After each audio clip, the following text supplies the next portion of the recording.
toutes seules, les femmes jouissent tout autant que les mecs. Le problème, c'est qu'on ne les laisse pas faire pendant les rapports sexuels ce qu'elles savent faire tout seules, parce que ça ne correspond pas à l'image qu'on a.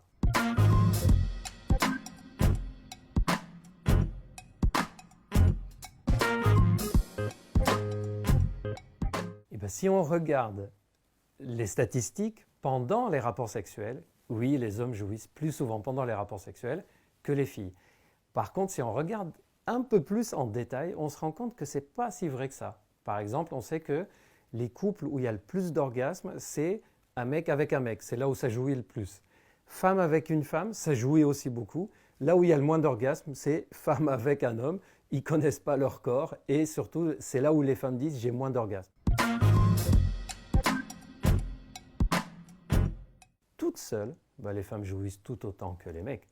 Et là, il n'y a aucun problème. Donc le problème n'est pas que les femmes jouissent mal pendant les rapports sexuels ou ne jouissent pas. Le problème, c'est qu'on ne les laisse pas faire pendant les rapports sexuels ce qu'elles savent faire tout seules parce que ça ne correspond pas à l'image qu'on a. Un exemple concret tout simple. Si une fille est capable de jouir toute seule en stimulant son clitoris, en frottant dessus, en étant à plat ventre et en mettant un petit quelque chose à l'orifice du vagin, mais juste à l'orifice, pas à l'intérieur. Il y a beaucoup de filles qui jouissent comme ça, par exemple. Elle ne va jamais oser le dire à la personne avec qui elle est, et on va dire qu'elle n'a pas d'orgasme. Donc, c'est vrai que les femmes ont moins d'orgasme pendant les rapports sexuels, mais ce n'est pas vrai du tout que l'orgasme féminin est plus difficile à obtenir. Il faut juste savoir la façon de l'obtenir. C'est comme tout. Dans les films porno, dans la plupart des cas, ils font l'amour de façon assez codifiée. On s'embrasse, fellation, cunnilingus, pénétration, éjaculation, et après l'éjaculation, tout le monde il est content. D'ailleurs, on a l'impression que même la personne avec qui il est contente. On ne sait même pas si l'autre a joui ou pas parfois. Et ça donne l'impression que c'est une sorte de menu, quoi. Il y a des cases à cocher, j'ai pris l'entrée, j'ai pris le plat, j'ai pris le dessert, et là c'est terminé, on n'en parle plus.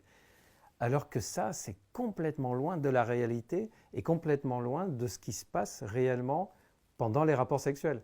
Malheureusement, ça donne deux choses qui sont hyper répandues et qui sont presque contre-productives. C'est-à-dire ça ne sert à rien dans la sexualité. Première chose que ça donne, c'est qu'on pense qu'il faut toujours faire l'amour dans cet ordre-là et pas autrement. Alors qu'on peut très bien commencer par faire des caresses, pénétrer un peu, arrêter, revenir à des sortes de préliminaires, revenir à des caresses, repénétrer, revenir. Et on peut faire comme on a envie, il n'y a pas un ordre précis. Et l'autre chose, c'est l'acte sexuel s'arrête quand le mec il a joui, et bien sûr, il aurait fallu qu'avant, le partenaire ou la partenaire avec qui il est ait joui à l'avance aussi, et comme ça l'acte sexuel s'arrête là. Ce n'est pas l'acte sexuel qui s'arrête, c'est l'érection qui peut retomber à ce moment-là. Mais on peut faire plein de bisous et plein de caresses et plein de choses d'ordre sexuel sans avoir une érection.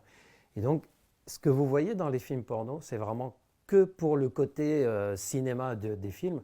Dans la réalité, on fait autrement. Si vous voyez que dans les films, ils conduisent de telle façon, vous n'allez pas conduire comme dans les films, vous allez conduire comme il faut, et pour le sexe, c'est pareil.